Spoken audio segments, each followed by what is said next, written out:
In 2023, IBM made headlines by laying off nearly 8,000 employees, primarily in its human resources department, to replace routine tasks with an AI system called AskHR. This bold move aimed to automate functions such as vacation requests, payroll management, and employee documentation, with the goal of boosting efficiency and cutting costs. The AI platform proved remarkably effective, handling around 94% of these repetitive tasks and driving a $3.5 billion increase in productivity across more than 70 job roles. IBM viewed this shift as part of a broader tech industry trend toward automation, joining giants like Google and Spotify in streamlining operations.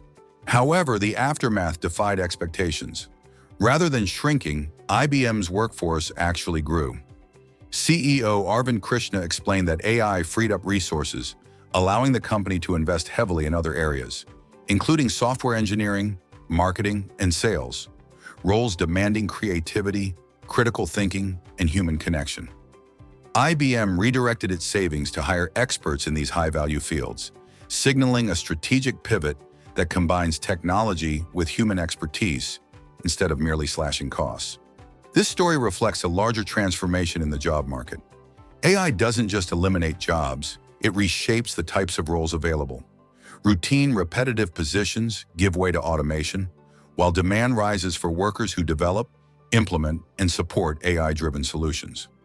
IBM's experience mirrors challenges seen at other companies like Duolingo, which also had to rehire staff after automation fell short. AskHR itself managed over 11.5 million interactions in 2024, boosting customer satisfaction dramatically from a net promoter score of -35 to +74. Yet about 6% of requests still require human assistance. This underlines that AI cannot fully replace human involvement. IBM's journey highlights the delicate balance between innovation and workforce evolution.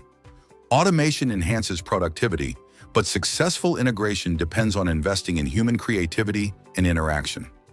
This evolving approach offers valuable insight into how technology can disrupt and create opportunities in today's workplace.